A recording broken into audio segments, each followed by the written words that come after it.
第二天，伊拉克的沼澤阿拉伯人。創造天地萬物嘅神係我哋嘅阿爸父，我哋藉着禱告將沼澤嘅阿拉伯人完完全全帶到喺你嘅施恩寶座前。每一個沼澤阿拉伯人都係按照你樣式做嘅，係基督定義贖回嘅。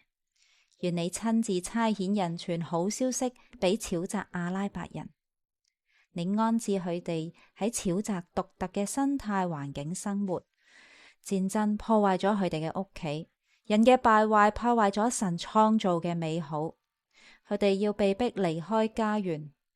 但天父你嘅慈愛定意要使佢哋歸回，將永恆嘅居所安置喺沼澤阿拉伯人嘅心裏，等佢哋嘅心裏湧出喜樂嘅江河。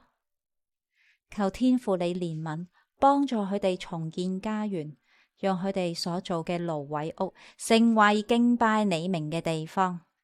我哋同心合意嘅禱告，奉耶穌基督嘅名字，阿門。